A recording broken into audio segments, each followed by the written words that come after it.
IPL 2026 సీజన్లో Gujarat టైటన్స్పై royal Challengers Bengaluru విజయం సాధించి కొత్త ఉత్సాహంతో కనిపిస్తోంది. ముఖ్యంగా ఈ మ్యాచ్లో 81 రన్స్తో మ్యాచ్ విన్నర్గా నిలిచిన విరాట్ కోహ్లీ మ్యాచ్ తర్వాత తన ఆనందాన్ని పంచుకున్నాడు. విరాట్ ఏం చెప్పాడంటే, చేజింగ్లో నాతో కలిసి దేవదత్ పడిక్కల్ చేసిన పార్ట్నర్షిప్ ఈ మ్యాచ్లో గేమ్ చేంజర్గా నిలిచింది. ఎందుకంటే స్టార్టింగ్లోనే పిచ్ను అర్థం చేసుకుని ఒక బలమైన పార్ట్నర్షిప్ను నిర్మిస్తే చేజ్ ఈజీగా మారిపోతుంది. పడిక్కల్ కరెక్ట్గా దాన్ని చేసి చూపించాడు.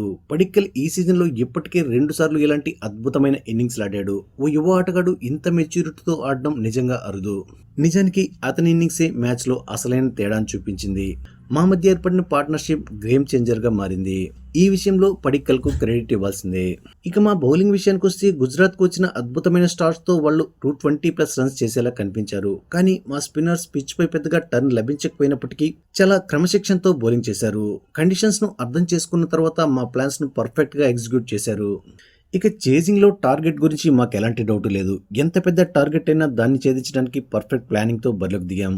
జట్టులో ఉన్న పాజిటివ్ ఇంటెంట్, ప్లేయర్స్కు తమపై ఉన్న నమ్మకమే ఈ విజయానికి పునాది అంటూ విరాట్ కోహ్లీ తెలిపాడు.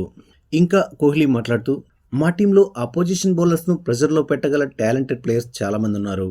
ముఖ్యంగా కృణాల్ పాండ్యా వంటి క్రికెట్ నాలెడ్జ్ ఉన్న ఆటగాడు జట్టులో ఆత్మవిశ్వాసాన్ని పెంచుతాడు. ఇది అతని బౌలింగ్లో మనకు స్పష్టంగా కనిపిస్తోంది. అలాగే మా బ్యాటింగ్, బౌలింగ్ రెండింట్లోనూ చాలా డెప్త్ ఉంది. అదే మాకు విజయాలను అందిస్తోంది. ఇక చిన్నస్వామిలో ఆడడం ఎప్పుడు ఒక ప్రత్యేకమైన అనుభూతినిస్తుంది. ఇక్కడ క్రికెట్ ఆడడం నాకు చాలా ఇష్టం. మా సొంత అభిమానుల మధ్య ఈ సీజన్లో ఇక్కడ 4 మ్యాచ్లు గెలవడం గొప్ప ఆరంభం. ఈ విజయం టోర్నమెంట్లో మా స్థానాన్ని మరింత బలోపేతం చేసిందని కోహ్లీ వివరించాడు.